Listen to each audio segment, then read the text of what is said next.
మన తెలంగాణ రాష్ట్ర ముఖ్యమంత్రి గారి నామధేయం రేవంత్ రెడ్డి గారు. రేవంత్ అనే పదానికి సరైన అర్థం ప్రకాశవంతమైన అని, సూర్య తేజస్సు కలిగిన అనేటటువంటి అర్థాలు ఉన్నాయి. మరి వారు ప్రకాశవంతంగా ఉంటూ తెలంగాణ రాష్ట్ర 50 మంది ప్రజల్ని, ముఖ్యంగా బడుగు బలహీన వర్గాలు, బీద బిక్కి అనగారిన వర్గాలు, మహిళలు, యువత కళ్ళల్లో, ఇళ్లల్లో, జీవితాల్లో ప్రకాశవంతమైన ఆనందపు వెలుగులు నింపేందుకై నడుం కట్టి అదే దిశలో అశ్వవేగంతో పరుగులు తీస్తున్నారు. 6 గ్యారెంటీలు అమలు కోసం అనుక్షణం ప్రతిక్షణం ఆలోచిస్తూ తపిస్తూ వారు అమలే శ్వాసంగా, ధ్యేయంగా, లక్ష్యంగా, చిత్తశుద్ధితో సూర్య చంద్రులతో పోటీపడి అవిశ్రాంతంగా నిర్విరామంగా కృషి చేస్తున్నటువంటి మన గౌరవ ముఖ్యమంత్రి వర్యులు రేవంత్ అన్న రెడ్డి గారికి ఉపన్యాసాన్ని ఇచ్చాల్సిందిగా కోరుకుంటూ థ్యాంక్ యూ సో మచ్ అన్న.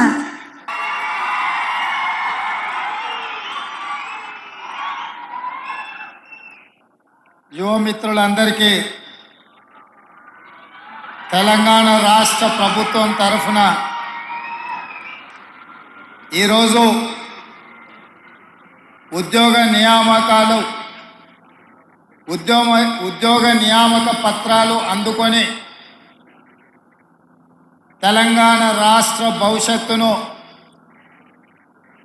విద్యార్థి లోకాన్ని తీర్చిదిద్దడానికి ఈ ఎల్బీ స్టేడియానికి వచ్చిన సోషల్ వెల్ఫేర్, టీచర్ ఉద్యోగ నియామకాలు, పోలీస్ నియామకాలు, తెలంగాణ పబ్లిక్ సర్వీస్ కమిషన్ నియామకాలకు విచ్చేసిన మీకు అందరికీ మనస్ఫూర్తిగా అభినందనలు. ఈ కార్యక్రమంలో నాతో పాటు హాజరైన మంత్రివర్గ సహచరులు, ఉప ముఖ్యమంత్రి వర్యులు బట్టి విక్రమార్క గారు, సీనియర్ మంత్రివర్యులు దుద్దిల్ల శ్రీధర్ బాబు గారు, తుమ్మల నాగేశ్వరరావు గారు, పొన్నం ప్రభాకర్ గారు, శ్రీమతి కొండ సురేఖ గారు, అదేవిధంగా శాసనసభ్యులు, public service commission vice chairman పెద్దలు చిన్నారెడ్డి గారు, చీఫ్ సెక్రటరీ గారు, డీజీపీ గారు, అధికారులందరికీ కూడా హృదయపూర్వకంగా నమస్కారాలు. మిత్రులారా, ఎల్బీ స్టేడియం చరిత్రలో శాశ్వతంగా మిగిలిపోతుంది. ఈ ఎల్బీ స్టేడియం 2004లో ఆనాడు కాంగ్రెస్ ప్రభుత్వం ఏర్పాటు చేసి రైతులకు ఉచిత కరెంటు, రైతుల మీద ఉన్న అక్రమ కేసులు, రైతుల విద్యుత్తు బకాయిలను రద్దు చేస్తూ మొదటి సంతకం పెట్టి మన ప్రాంతంలో రైతును రాజును చేసిన చరిత్రకు పునాదులు పడ్డది ఈ ఎల్బీ స్టేడియంలోనే. మళ్ళీ 2023 డిసెంబర్ 7 తారీఖు నాడు శ్రీ మల్లికార్జున్ ఖర్గే గారు, శ్రీమతి సోనియా గాంధీ గారు, శ్రీ రాహుల్ గాంధీ గారు, శ్రీమతి ప్రియాంక గాంధీ గారి సమక్షంలో వేలాది మంది తెలంగాణ బిడ్డలు ఇదే ఎల్బీ స్టేడియంలోకి వచ్చి ఇందిరమ్మ రాజ్యంలో ప్రజాపాలన, ప్రజాప్రభుత్వాన్ని ఇక్కడ ఏర్పాటు చేసి అభయహస్తం పేరు మీద 6 గ్యారెంటీలను అమలు చేయడానికి మళ్ళీ తొలి సంతకం ఇక్కడనే పెట్టడం జరిగింది. ఈ ఎల్బీ స్టేడియానికి ఉన్న చరిత్ర ఇదే కాకుండా 3 నెలలలోనే 30,000 ఉద్యోగాల నియామక పత్రాలు ఈ వేదిక మీద నుంచే లక్షలాది మంది నిరుద్యోగ యువకుల యొక్క ఆకాంక్షలు తీర్చడానికి ఈ వేదిక మీద నుంచే సంతకం పెట్టి నియామక పత్రాలు ఇవ్వడం జరిగింది. అది పోలీస్ శాఖలు కావచ్చు, పారామెడికల్ సిబ్బంది కావచ్చు, సింగరేణి సిబ్బంది కావచ్చు, ఈరోజు గురుకులాలలో టీచర్ల నియామకాలు కావచ్చు, ఈరోజు సోషల్ వెల్ఫేర్ టీచర్స్తో పాటు జూనియర్ లెక్చరర్స్ కావచ్చు. ఇన్ని ఉద్యోగ నియామకాలు ఈ ఎల్బీ స్టేడియం వేదికగా జరుగుతున్నది అంటే ఖచ్చితంగా రాబోయే చరిత్రలో ఈ ఎల్బీ స్టేడియం శాశ్వతంగా లిఖించడం జరుగుతుందని చెప్పి నేను విశ్వసిస్తున్నా. మిత్రులారా, ఆనాడు తెలంగాణ రాష్ట్ర సాధనలో మీరు ముందుండి పోరాడి మీలో కొంతమంది యువకులు ఆత్మ బలిదానాలు చేసుకొని అమరులై ఈరోజు తెలంగాణ రాష్ట్రాన్ని సాధించింది. ఆనాడు అమరులైన బిడ్డలు మేము ఆత్మ బలిదానం చేసుకున్నా మా తమ్ముల్లో మా చెల్లెల్లో భవిష్యత్ తరాలకు ఆదర్శంగా నిలబడి ఈ రాష్ట్రంలో మా ఉద్యోగాలు మాకు వస్తాయి, ఆ ఉద్యోగాల ద్వారా భవిష్యత్ తరాలకు సంబంధించిన దళితులు, గిరిజనులు, ఆదివాసీలు, బలహీన వర్గాలు, మైనారిటీల పిల్లలకు చదువులు చెప్తారు, తద్వారా వాళ్ళు దేశ అభివృద్ధిలో భాగస్వాములు అవుతారు అని చెప్పి వాళ్ళు ఆత్మ బలిదానాలు చేసుకున్నారు. ఆ ఆత్మ బలిదానాల స్ఫూర్తితో ఏర్పడ్డ తెలంగాణ రాష్ట్రం ఆనాటి ప్రభుత్వం ఆ స్ఫూర్తితో పనిచేయాల్సింది వదిలేసి కుటుంబం యొక్క సంక్షేమం కోసం, కుటుంబంలో ఉన్న వ్యక్తుల పదవుల కోసం, వాళ్ళ యొక్క లాభార్జన, వాళ్ళ యొక్క ధనదాహం తీర్చుకోవడానికి గత 10 సంవత్సరాలు వాళ్ళు అదే పనిలో మునిగి తేలిరు. ఫామ్ హౌస్ మత్తులో వాళ్ళు ఉండి లక్షలాది నిరుద్యోగ యువకుల యొక్క ఆకాంక్షలు నెరవేర్చడంలో వాళ్ళు వైఫల్యం చెందిన. మీరందరూ దిల్సుఖ్ నగర్ సెంటర్లోనో, అశోక్ నగర్ చౌరస్తాలోనో, అమీర్పేట జంక్షన్లోనో గ్రామాల నుంచి పేద తల్లిదండ్రులు రూపాయి కూడబెట్టి ఉపాధి హామీ కూలికి పోయి సంపాదించి మీకు పంపిస్తే కోచింగ్ సెంటర్ల చుట్టూ తిరుగుతూ దిల్సుఖ్ నగర్లోనో రకరకాల ప్రాంతాలలో మీరు కష్టపడి చదువుకున్నారు. నోటిఫికేషన్ ఎప్పుడు ఇస్తారో తెలీదు, పరీక్షలు నిర్వహిస్తే ప్రశ్నాపత్రాలు ఏ జిరాక్స్ సెంటర్లో తేలుతాయో తెలీదు, ప్రశ్నాపత్రాలను ఎవరు దిద్దుతారో దిద్దే వాళ్ళ మీద నమ్మకం లేదు, ఫలితాలు ప్రకటించే వాళ్ళ మీద విశ్వాసం లేదు. ఈ రకంగా అపనమ్మకంతో అసలు ఎప్పుడు ఏం జరుగుతుందో తెలియని పరిస్థితుల్లో మీరందరూ కష్టపడి కొట్లాడి ఇక మా ఉద్యోగాల గురించి అడగడం కాదు, అధికారంలో ఉన్న కేటీఆర్ ఉద్యోగాలు ఊడగొడితేనే మీ ఉద్యోగాలు వస్తాయన్న ఆలోచనతోటి ఉద్యోగాలు అడగడం మానేసి తండ్రి కొడుకు, మామ అల్లుడు, కూతురు తండ్రి ఉద్యోగాలు ఊడగొట్టింది. కాబట్టి 3 నెలల్లో 30,000 ఉద్యోగ నియామక పత్రాలు మేము మా మంత్రివర్గ సహచరులము ఇవ్వగలిగినము అని అంటే ఇందులో మీ కృషి ఉన్నది, మీ యొక్క కష్టం ఉన్నదని చెప్పి నేను నమ్ముతున్నాను. అందుకే మిత్రులారా, విద్య మీద పెట్టే ఖర్చు కాదు, విద్య మీద పెట్టే ఖర్చు పెట్టుబడి భవిష్యత్ తరాలను నిర్మించడానికి ఉపయోగపడే ఇంధనం. అందుకే ఇవాళ మీరు ఈరోజు చేపట్టబోయే బాధ్యత ఇది ఒక ప్రజాస్వామ్య స్ఫూర్తిని నిలబెట్టేదే కాకుండా సామాజిక బాధ్యత నెరవేర్చే ఉద్యోగం. మీ ఉద్యోగాల ద్వారా ఈ రాష్ట్రానికి ఐఏఎస్లను, ఐపీఎస్లను, ఐఆర్ఎస్లను లేకపోతే జాతీయ స్థాయి అధికారులను తయారు చేయడమే కాకుండా డాక్టర్లను, లాయర్లను, ఇంజనీర్లను తయారు చేసే ఉత్పత్తి కేంద్రంగా ఈరోజు మీరు బాధ్యత చేపట్టబోతున్నారు. సర్పంచ్, ఎంపీటీసు, ఎంపీపీ, జిల్లా పరిషత్ చైర్మన్, జడ్పీటీసీ, ఎమ్మెల్యేలు, ఎమ్మెల్సీలను, ఎంపీలను, ఈ దేశ ప్రధానమంత్రులను తయారు చేసే విద్యను అందించేది మీరే. నేను కూడా ప్రభుత్వ పాఠశాలలనే చదువుకొని వచ్చిన, ఎక్కడ కార్పొరేట్ స్కూళ్ళల్లో చదువుకున్నాను కాదు. మీలాంటి టీచర్లు ఓనమాలు నేర్పడంతో గ్రామీణ ప్రాంతంలో, మారుమూల పల్లెల్లో ప్రభుత్వ పాఠశాలలో చదువుకొని జిల్లా పరిషత్ పాఠశాలలో చదువుకున్న నేను ఈరోజు తెలంగాణ రాష్ట్రంలో ఈ బాధ్యత నెరవేరుస్తున్నా అంటే మా టీచర్లు మాకు నేర్పిన విద్య ఈరోజు పరిపాలనలో ఉపయోగపడుతుంది. నేను కార్పొరేట్ స్కూల్లో చదువుకోలే, లేకపోతే గుంటూరులోనో గుడివాడలోనో అసలే చదువుకోలే. కొంతమంది అప్పుడప్పుడు గుంటూరు, గుడివాడలు చదువుకొచ్చిన వాళ్ళు ముఖ్యమంత్రి గారికి ఇంగ్లీష్ రాదని అవహేళన చేస్తుంటారు.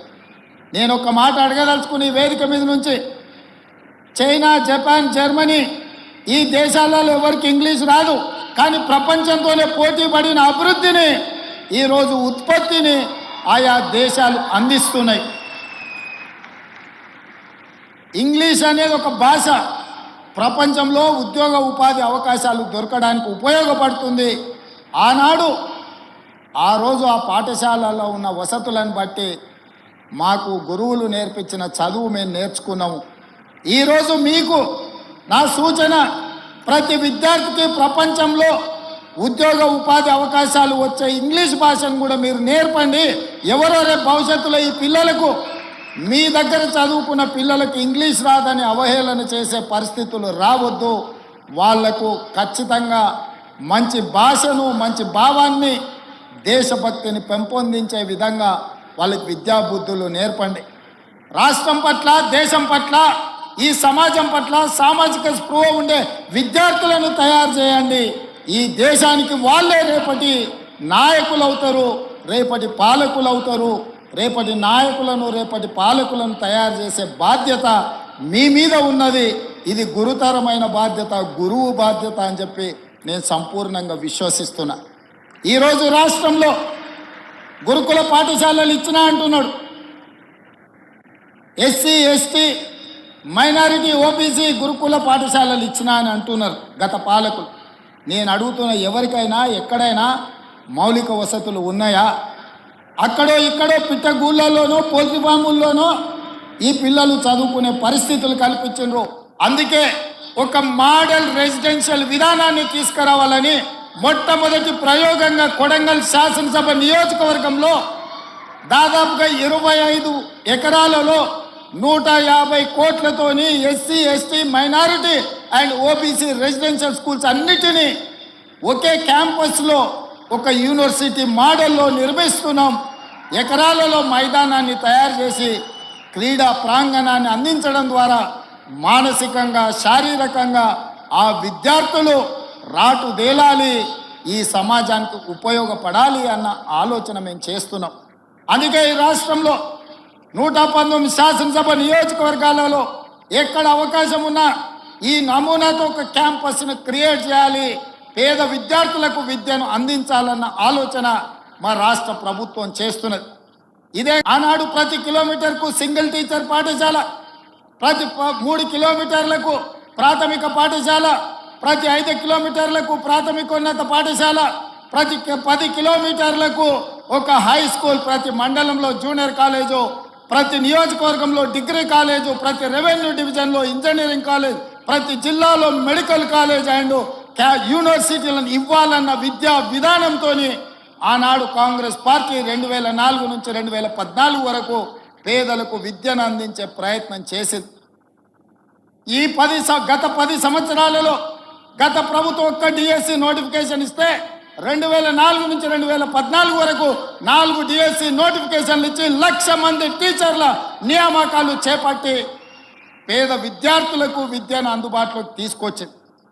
మరి గత ప్రభుత్వం దాదాపుగా సింగిల్ టీచర్ పాఠశాలలు రేషనలైజేషన్ పేరు మీద ఈరోజు 6,000 పైచిలకు పాఠశాలలను మూతవేసి పేదలకు, దళితులకు, గిరిజనులకు, వెనుకబడిన ప్రాంతాల యొక్క పేదల పిల్లలకు విద్య అందకుండా విద్యకు దూరం చేసి, బర్రెలను కాసుకునే వాళ్ళు బర్రెల్నే కాసుకోవాలి, గొర్రెల్ని పెంచుకునేవాడు గొర్రెల్నే కాసుకోవాలి, చేపలు పట్టుకునేటోడు చేపలే పట్టుకోవాలి, చెప్పులు కుట్టుకునేటోడు చెప్పులే కుట్టుకోవాలనే పథకాలు తీసుకొచ్చే ప్రయత్నం చేసింది.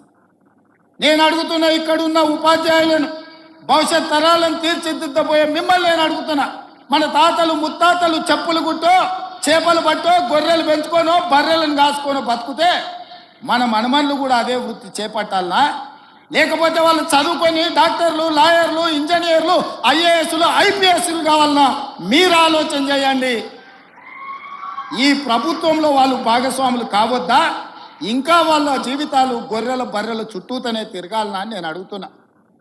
గత ముఖ్యమంత్రి గారు పెంచుకున్న, వాళ్ళ మనవడు పెంచుకున్న పెంపుడు కుక్క చచ్చిపోతే డాక్టర్ మీద క్రిమినల్ కేసులు పెట్టి బంజారాయిల్స్ పోలీస్ స్టేషన్లో లోపలేపించారు.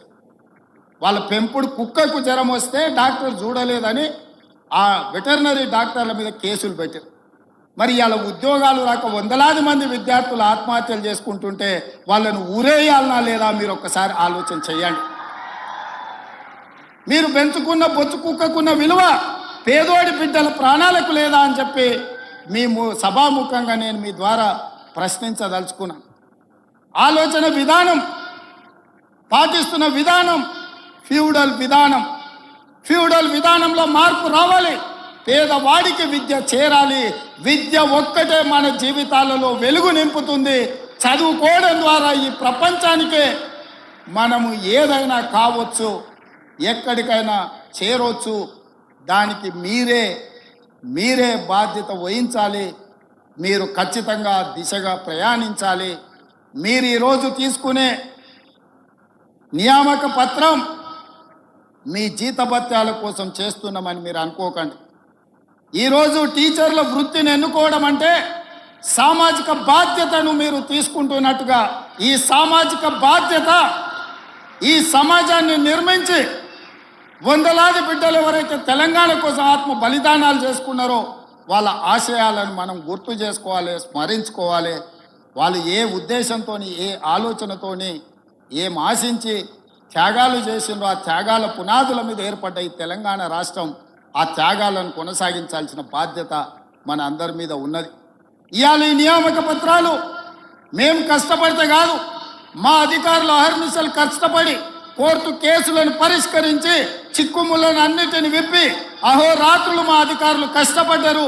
వాళ్ళందరినీ కూడా మీ చప్పట్ల ద్వారా ఒకసారి అభినందించండి. ఇవాళ ఇక్కడ ఏ తప్పిదం లేకుండా, ఎవరికి నష్టం జరగకుండా మీ ఉద్యోగ నియామకాల పత్రాలు ఈరోజు మీ చేతికి ఇస్తున్నామంటే మా అధికారుల కృషి కూడా ఉన్నది. యథా రాజా తదా ప్రజ అన్నారు. మాకు మా మంత్రివర్గ సహచరులకు చిత్తశుద్ధి ఉంది. మీకు ఉద్యోగాలు ఇవ్వాలన్న ఆలోచన ఉంది. మీ పట్ల మాకు సానుభూతి ఉంది. మిమ్మల్ని మేము మా కుటుంబ సభ్యులుగా ఈరోజు ఎల్బీ స్టేడియం మీ ఇంటికి, ప్రతి వాళ్ళ ఇంటికి మేము పంపించవచ్చు నియామక పత్రం. కానీ మీ కళ్ళల్లో ఆనందాన్ని ప్రత్యక్షంగా చూసే అవకాశం మాకు రాదు. మీ కళ్ళల్లో ఆనందం చూడాలి, మీ కుటుంబ సభ్యులు సంతోషపడాలి. రాష్ట్రంలో ఉన్న 4 కోట్ల మంది మీ సంతోషంలో భాగస్వాములను చేయడానికే ఈ ఎల్బీ స్టేడియంలో అందరి సమక్షంలో ఈ కార్యక్రమాన్ని చేపట్టినాం. ఇది నిరుద్యోగ యువకులకు స్ఫూర్తిని ఇవ్వాలి. ఆత్మహత్యలు చేసుకుంటున్న నిరుద్యోగ యువకులకు ఒక భరోసాని ఇవ్వాలి. మా ప్రభుత్వం వచ్చింది, మా ఉద్యోగాలు వస్తాయనే ఒక నమ్మకాన్ని కల్పించడానికి ఈ కార్యక్రమాన్ని మేము చేపట్టినాం. ఈ కార్యక్రమం ప్రచారం కోసం కాదు. ఈ కార్యక్రమం లక్షలాది మంది నిరుద్యోగ యువకులకు విశ్వాసాన్ని, నమ్మకాన్ని కలిగించడానికి ఈ కార్యక్రమాన్ని మేము తీసుకున్నాము. మిత్రులారా, భవిష్యత్తులో కూడా తెలంగాణ పబ్లిక్ సర్వీస్ కమిషన్ కంప్లీట్గా ప్రక్షాళన చేసినాం. గ్రూప్ 1 నోటిఫికేషన్లు 563 ఖాళీల భర్తీల కోసం నోటిఫికేషన్ ఇచ్చినాం. దాదాపుగా మెగా డిఎస్సి నోటిఫికేషన్ ఇచ్చినాం. 11,604 ఉద్యోగ నియామకాలు, టీచర్లను కూడా నియామకాలు చేపట్టబోతున్నాం. అందుకే ఈరోజు రకరకాల వాళ్ళు రకరకాల మాటలు చెప్తుంటారు. కానీ జరుగుతున్న పరిణామాలను అంచనా వేసే శక్తి మీకు ఉన్నది. ఆలోచన చేయండి. ఈ ప్రభుత్వం మీకోసం ప్రయత్నం చేస్తుందా లేదా? ఈ ప్రభుత్వం పేదల యొక్క ఆలోచన పంచుకుంటుందా లేదా? ఈ ప్రభుత్వం పేదలను కలుస్తున్నదా లేదా? ఈ ప్రభుత్వంలో ప్రజాపాలన జరుగుతున్నదా లేదా? ప్రజల వద్దకే పరిపాలన తీసుకొచ్చినమా లేదా? గడీలలో బందీ అయిన ప్రభుత్వాన్ని గడీలు బద్దలు కొట్టి గ్రామాలకు తీసుకొచ్చినమా లేదా? ఈ 3 నెలల పరిపాలనను నేను అంచనా వేసుకొని రేపు భవిష్యత్తులో తీర్పు ఇవ్వమని నేను అడుగుతున్నా. రేపు జరగబోయే ఏ ఎన్నికలైనా మా పరిపాలన మీద, మా నిర్ణయాల మీద, మేము చేస్తున్న నియామకాల మీదనే మీరు తీర్పునివ్వండి. మీరు ఆలోచన చెయ్యండి. ఇక్కడ విన్నది గ్రామాలకు వెళ్ళి చర్చించండి. మేము చెబుతున్న మాట వాస్తవమా కాదా? ఇవాళ ప్రజలకు స్వేచ్ఛ వచ్చిందా లేదా? మీరు ఒక్కసారి ఆలోచన చేయండి. ఒకనాడు మంత్రులు ఎవరైనా మిమ్మల్ని కలిసేటోళ్ళ? ఎప్పుడైనా మీరు ముఖ్యమంత్రిని చూసిండ్రా? ఎప్పుడైనా ముఖ్యమంత్రి ఎవరైనా కలిసిండా? ఇవాళ పరిస్థితి ఉందా? మీరు ఎవరైనా రేవంత్ అన్న అంటే ఏందమ్మా అని వెనక్కి తిరిగి మాట్లాడుతున్నా కదా. మీ అభిమానంతోనే కదా ఇక్కడ ఉన్నది. ఈ అవకాశం మీరు ఇచ్చిందే కదా. మా తాతనో ముత్తాతనో ఇచ్చింది కాదు కదా. మా తాతలు ఇచ్చిన ఆస్తి కాదు కదా ఇది. అందుకే ఈరోజు మా ప్రభుత్వం, మా మంత్రివర్గ సహచరులు పేదలకు అండగా నిలబడాలన్న ఆలోచనతో నిరంతరం మేము పనిచేస్తున్నాము. ఇంకా చెయ్యాలన్న ఆలోచన మాకుంది. మీ ప్రోత్సాహం ఉండాలి, పెద్దల ఆశీర్వాదం ఉండాలి, మిత్రుల యువమిత్రుల సహకారం ఉండాలి. 35 సంవత్సరాలు రాబోయే కాలంలో ఈ దేశ సంపదను తీర్చిదిద్దే అవకాశం మీ చేతుల్లో ఉంది. ఒక మంచి సంపదను సృష్టించండి. ఇవాళ చాలా దగ్గరలో చూస్తున్నాం, యువత డ్రగ్స్ వైపు, గంజాయి వైపు, వ్యసనాల వైపు పోతున్నారు. విలువలతో కూడుకున్న జీవితాన్ని ఏ విధంగా ముందుకు తీసుకెళ్లాలో వాళ్ళకు విద్యాబుద్ధులతో పాటు సామాజిక బాధ్యతను కూడా నేర్పండి. ఈ మధ్య మా ప్రభుత్వం మీకు తెలుసు, దాదాపుగా డ్రగ్స్ అనే పదమే ఈ రాష్ట్రంలో వినిపించొద్దు. గంజాయి మొక్కలు ఏమున్నా తెలంగాణ తులసివనంలో గంజాయి మొక్క ఎక్కడున్నా కూకటి వేళ్లతో పీకేయండి అని చెప్పి మా పోలీస్ అధికారులకు ఆదేశాలు ఇచ్చిన మన భవిష్యత్తులో మన పిల్లలు ఎవ్వరు కూడా వ్యసనాల బారిన పడొద్దు అన్నదే మా ఆలోచన. ప్రతి స్కూల్లో మీరు పిల్లలకు వ్యసనాల మీద కూడా, గుడ్ టచ్ బ్యాడ్ టచ్ మీద కూడా మీరు విద్యార్థులకు నేర్పాల్సిన బాధ్యత మీ అందరి మీద ఉన్నది. మీ పట్ల నాకు సంపూర్ణమైన విశ్వాసం ఉన్నది. ఖచ్చితంగా భవిష్యత్ తరాలను మీరు నిర్మిస్తారన్న నమ్మకంతో మరొక్కసారి 6546 ఉద్యోగ నియామకాలు ఇద్దామనుకున్నాం. ఎమ్మెల్సీ ఎన్నికల కోడ్తోని కొన్ని నియామకాలు ఆగినాయి. ఈరోజు 5192 ఉద్యోగ నియామకాలు ఇక్కడ చేపట్టబోతున్నాం. మిగతా వాళ్ళకు కూడా కోడ్ కంప్లీట్ కాగానే వాళ్ళ పత్రాలు వాళ్ళ ఇంటికి చేరుతాయి. వాళ్ళందరూ కూడా మంచి భవిష్యత్తుతోటి తెలంగాణ రాష్ట్ర పునర్నిర్మాణంలో, విధ్వంసమైన తెలంగాణ నిర్మించుకోవడంలో మీ అందరి సహకారం ఉండాలని కోరుకుంటూ మీ అందరి దగ్గర సెలవు తీసుకుంటున్నా. జై హింద్ మిత్రులారా.